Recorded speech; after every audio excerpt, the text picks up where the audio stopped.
RRQ will be headed into the blue side, while EVOS Yes. SG on the red. Now, it's Masha being banned away by RRQ instead.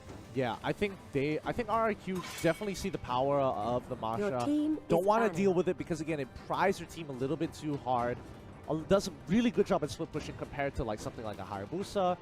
But Grok gonna be banned out for the side of EVOS Esports. Overall, just a great hero. Oh yes, indeed. And no matter how many nerfs and hits he takes, Grok is still one solid rock that cannot be moved away from the meta. And now heading in towards the final two bans here, I would still say that there's going to be a little bit more on that priority on those tanks, and I'm not sure whether if they would actually remove Kaya, but Xborg is definitely one great option because we've seen Seoul performing so well in those grand final runs in the MPL and MySG. Yeah, and that's just going to revert him back into Thamos depending on what the matchup is. But again, EVOS Esports, they're going to have a couple of options coming into the first phase here. They're really thinking about this one. They could go for, again, lock out the Kufra or maybe just, you know, ban out the Kaya this time around just to ensure that they don't have something that sets up fights really well. Now, heading in towards that first pickup here, I do believe that RRQ will definitely have a lot of all these sort of great pickups here, and it will still be the Kaya as that priority. And what do you feel like both teams have been prioritizing on this sort of pickup? Of course, we talk about Divine Judgment, but other than that, I feel Kaya, of course, if she cannot get those great pickups in these early stages, then it will be pretty tough in towards the late game when all these items will be stacked against Kaya. Agreed. I definitely agree here. I think it's going to be Hylos and maybe even arguably Cho just to kind of flex out the pick. Tough to say, but yeah, I do agree with you that she does kind of is a little lackluster in comparison to like the strong. I wouldn't say the strongest, but I would say very versatile Cho. She is one-dimensional, goes in, locks somebody, pulls them out, that sort of thing.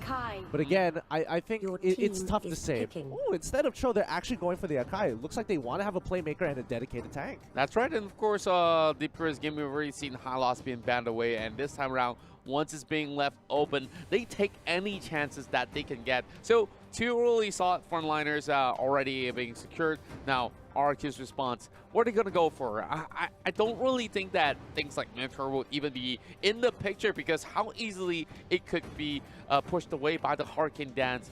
Maybe something like, I don't know, a support like Diggy would be pretty much great, but instead, they're still prioritizing on that Kimmy pickup. So RRQ will still have a couple of seconds to think about, and they steal the Tamas away from the EVOS SG. He's not going to have I mean, Soul's not going to have a lot of options to play left, and that might force him into going into Hayabusa, which isn't too great because for the first 6 minutes of the game, you're just going to get oppressed by Thamos for the most part. Oh, yes. I would say that this is definitely going to be a huge challenge for EVOS Esports, and we're looking at Ace here, trying to close things off. Should he even go in for that marksman pickup here? Because previously we've seen that Granger pick, and it was dealing with, of course, the Kimmy as well, but Kimmy has definitely had a lot more impact, but this button pickup is definitely something that's pretty much piqued my interest here because that will possibly negate certain picks like Esmeralda to come into play. Yeah. I mean, oh man, Badang is really interesting. He's in a really interesting place because he scales obnoxiously well now with his current item build.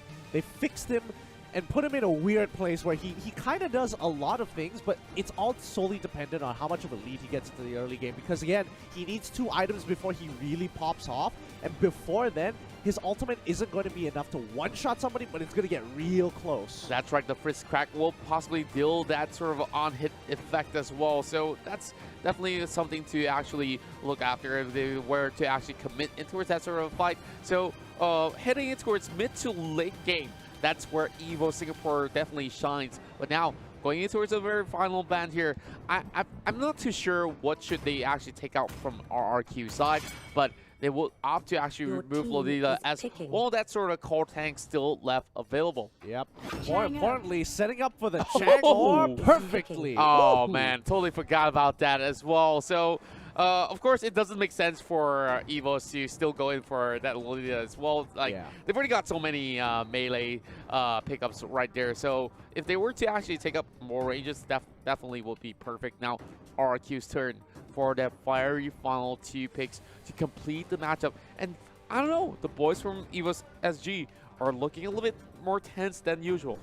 Yeah, I don't know whether it's just, you know, jet lag or whether they're just like, nervous to be playing so early in the day, but pretty sure there's no jet lag though, because we play on that sort of same time zone. I'm trying to give him an out here. I'm trying to give him an out. Oh, come on, man. Come on, man. Let's cut him some slack in that sort of sense. But Baxia though, we're going to see our very first Baxia in M1. So this is definitely going to be pretty much exciting. Of course, there's going to be the great sort of chase coming in from Tsuru, heading all over the map. And if he does get one good catch onto its members like the Chonger, then that will be definitely something that will be a great pickup for RRQ. Yeah, I mean, Baxia overall, that Tortoise Poissons is just a great ability. I kind of feel I'm kind of torn because it's like to me it's like a Johnson ultimate, except you have more angles to kind of engage. You can get a good back flank if you have the options. But overall, I haven't been seeing Baxia perform over the moon here. It's not as good as Grok. It's not as game changing as an Akai, and that's what really hurts me. I would definitely agree that it's not as great as Masha, is not as great as some of all these tanks such as the Grok, but now we're seeing, of course, the Granger being brought right in. So that will complete the entirety of the lineup of EVOS SG. Which one do you favor the most coming into its game 2? Tough to say. It really is tough because there's some great options coming in from RRQ to kind of play around the composition of EVOS SG here. But if I had to say, it really comes down to the supports here, because the supports are going to make a very big difference, especially with the Akai Hurricane Dance. He's going to be looking for those big engages. The Baxia as well as the Kaja, that's a tough combination to beat. I'm not going to lie. I'm leaning a little bit, just a little bit towards RRQ because they have a lot of options to get on top of the Chang'e. And it's really on Odir Bambi to be in a better position in comparison to the supports from RRQ if they want to win this matchup. From my side, I do like the side of EVOS Singapore having a little bit more security hitting into its mid-game. Agreed, as compared to what they drafted back in Game 1. This is definitely a lot better than what we saw. At least they understand now that we need some of all these members to at least soak some damage. So they've got that crossed out on those checkbox. Yes. And now bringing back that Chang'e pick that they did pull out in those grand finals back in MYSG. So this is one of that sort of pocket pick strat that they do have coming in towards M1. Well, I mean, it was like a pocket pick strat, and then it just became meta. Now everybody is just like, all right, I'll just have Chang'e in the back of my mind, but let's go into game 2. This is between Rex Regum Keon against EVOS SG game 2.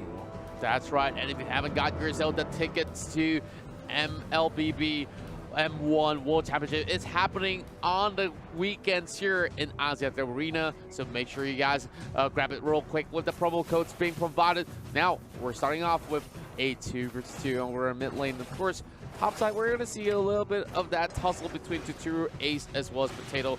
They're already on the prowl, already dealing quite a chunk of damage, but this shouldn't be too much of a problem for them to actually face off with. So, of course, we're seeing a little bit of Revitalize for Liam here. So, what do you feel about Revitalize on Baxia? Great spell. Absolutely great spell. But it also allows Baxia to kind of hold on his own when he goes for an engage and the team isn't able to follow up like exactly on time here. But I think overall, it's pretty smart what both teams did right now. Especially Revitalize on the Baxia, great. But on the side of EVOS Esports SG, I think what they did is really smart here, where they kind of switched up the lanes, where they said, okay, we're going to put you on the dual lane in the top side because we know for a fact that Barang can't do a great job, and it's already paying off. I mean, Revitalize, great switch on the other side of the map, and they immediately punish them on the bottom side. Great rotations from mid. Oh, yes. We'll definitely see a great start for the side of EVOS Singapore. And now Soul close to actually falling out. Flicker's being popped out instead. And now Bambi as well as JPL tries to return the favor. And this will be 2 kills in the bag. And this is just in the span of less than 2 minutes. Yeah, just... Oh, that was close. That was really, really close here, especially from RRQ. He got a little hungry for blood. You can definitely see it in his eyes. He wasn't able to get a range for that last auto attack, but overall, I think EVOS Esports are very happy with the catch that they got. 2-0 right now. They have to keep playing the game slow, especially if you're in RRQ's position, because you do scale pretty decently when you have carry on your side. That's right, and then we see a little bit of that hastiness coming in from the side of RRQ. I felt like if they were just to play things a little bit safer, and you're already forcing somebody to back away, they're already losing that experience. You don't really have to fully commit in that sort of sense. But now, for Turtle being challenged, and here comes the boxer. Face crack being pulled out as well, but Soul already negating them from entering, and that first solo goes in the hands of EVOS Singapore, and Righteous Pathway has been opened up as well. But now, that's pretty much a clean disengage from EVOS SG. So nicely done. Oh dear Bambi, great zone control here. Liam making sure he tries to make sure that no one else is able to get out here. The stun goes through, but again, doesn't really matter here. Sin's gonna back away. Soul Quigong Fist pushes him away, but he knows he doesn't have enough damage to one-shot Sin just yet. And more importantly, he can just Phantom Step over the fist break. That's right. And look at Vin. Even that sort of distance, he's getting chunked out by Chang's ult. And Liam here possibly trying to actually get a couple of all that sort of informations now. A couple of minutes have passed, but the next objective will still be on the top side of the river, as Ace as well as Potato has been doing such an absolute great work against the Tirurs thus far. Yep. Nicely done. Great maximum impact. Stealing away the buff. Oh, great catch. Vin pushes him through. Oh dear, Bambi's in trouble. Quickly having to pop the sprint. Meteor Shower is being put down, but JPL disengages any more follow-up with the Hurricane Dance. Oh, Zin's in trouble. Wow. Flicker already coming through. Soul, he tried to go for an initial all-in. Doesn't get that last hit. And Ace has to put the Glorious Pathway down to bail out of there. Gets a good amount of regeneration, giving away the crab, but no kills going over to RRQ. I'm just loving the entire chess piece coming from both sides, and we see great amount of respect being shown to their opposing sides as well. So get a little bit more than he should, and he's just taking a little bit more from the jungle instead. Now, of course, EVOS Esports get a little bit of that sort of a goal lead that they have here. It's about 400 gold for the time being, but it's definitely going to change in the span of a few minutes here. And Soul, I think that he's getting a lot of trap being posed upon him, as Liam is already cutting in towards the jungle, looking for old year Bambi. Yeah, and again, Liam is just being super annoying. He's gaining vision, and he's pretty much unstoppable for the most part, but he's not really engaging on anybody. He's gathering information, telling his team, oh, this is where the movements of the enemy are, this is what they're currently doing, making sure they know exactly where EVOS SG is at all times. That's right. We're seeing great movements coming across that box here. Of course, now they're trying to actually disturb some of these members of EVOS Esports. Now, we're seeing, of course, Boxia being so mobile to actually rotate across the map to even support this team. And now, Turtle number 2 already being spawned. Is EVOS going to be ready for this? Oh!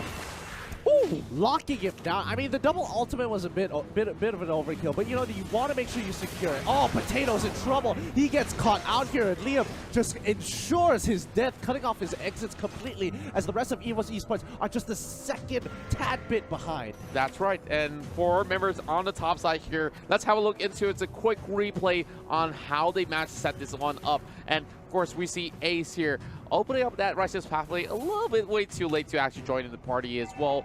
And this Turtle, of course, getting pulled back and forth, but no commitments whatsoever until Liam goes in crashing towards the side of JPL. Pulls him back with a Divine Judgment as well. And JPL here still managing to escape with that Frog Leap as well as Hurricane Dance all intact. Oh, so nicely done. So nicely done. 1,000 pounder just to get the shield as well.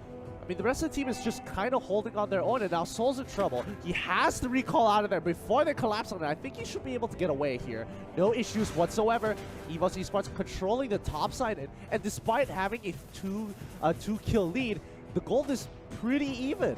Yes, we see both sides stalling it out for a little bit more, and members of RRQ here, of course, trying to poke as much as they can, trying to force away EVOS SG. In terms of itemization, we've already seen one Bloodlust Axe for the side of Tamas, as we see Jiao PL already locking Sin on the wall. But here comes the follow-on coming a little bit too late, though. Soul almost getting a catch, but that Meteor Shower will be able to connect, and my oh my, ODRBAMBI gets one kill. Yeah, they are going to continue forward as they push through. Vin gets an initial catch, but again, not the priority target. Good disengage. They lock him down with the law in order, but the rest of the team is going to pull back.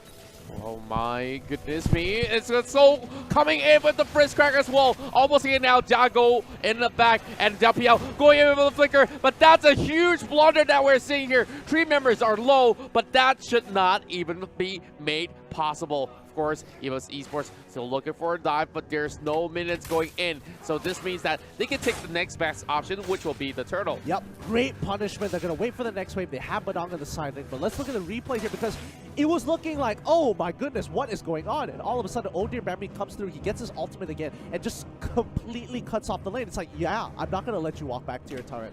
I'm going to chunk you out completely with just the Meteor Shower. Oh my, now we're seeing a little bit more action on the top side as well. Of course, even on the bottom side, we see a little bit of skirmish, and Bambi being left by himself. This is going to be having JPL to protect him for the time being, but Tsuru is going to catch that Panda out, and Hurricane Dash has been forced out. Bambi instead turns things around. Oh, he's still alive. Tsuru trying to force him all the way back, and Potato here, 1 versus 2, and will fall to the hands of I Am Jago. Yeah, and RRQ are doing something really interesting here because not only are they putting pressure, they're forcing out mistakes out of EVOS SG. They know that ODRBAMBI as well, for a fact that JPL can kind of hold their own, but Ace on the other hand, he is struggling to hold the mid lane, especially when you're up against Kimmy, who has more angles in the mid lane compared to the bottom side of the map. Now, of course, I would say that Kimmy here solely scaling in towards the late game here will be something that's going to be pretty much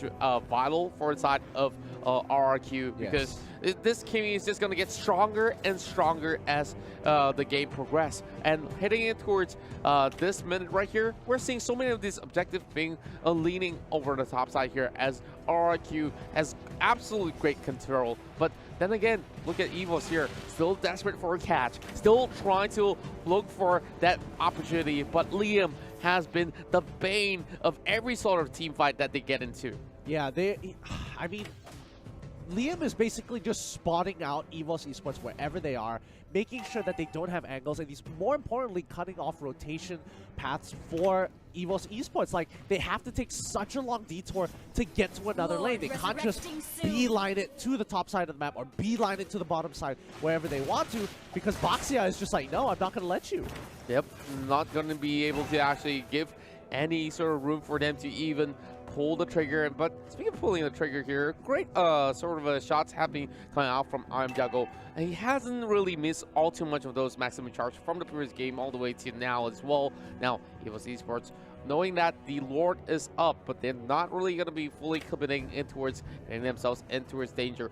Jiao also trying to set up a little bit of that sort of a camp, as we see a golden staff have been purchased by the Badang. That's a huge buy. That means he has a lot of damage in store. He just needs an opportunity to get to that backline. I think he should be able to one-shot carry here. Oh, Liam takes quite a bit of damage. Meteor Shower on the opposite side, trying to zone out the two main the two playmakers as well as the carry.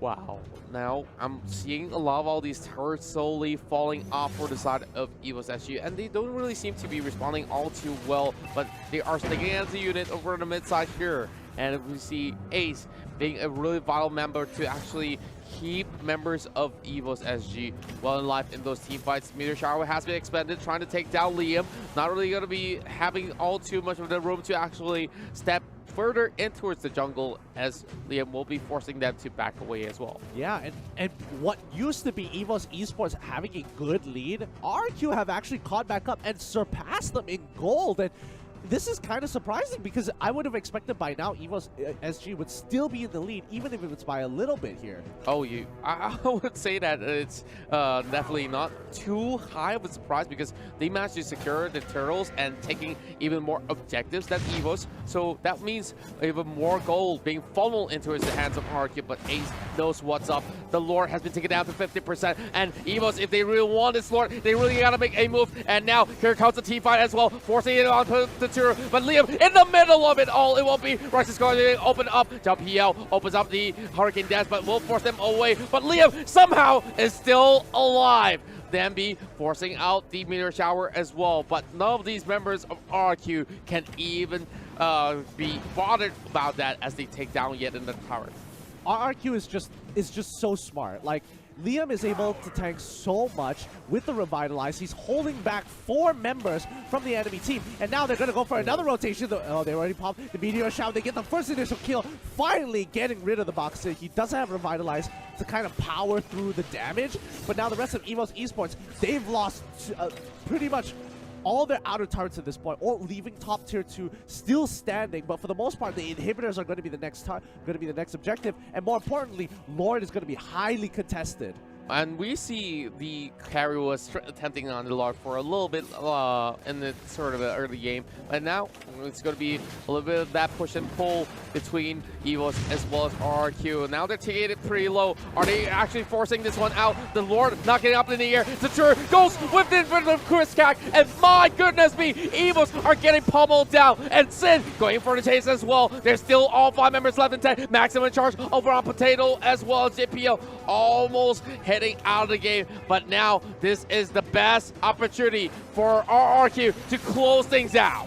Yep, Meteor Shower just gonna instantly pop down the Thambos, but he just wanted that inhibitor that he was willing to give his life for it. But that's not all. They forced out the Meteor Shower, so they can't protect mid either. They're losing their inhibitors 1 by 1.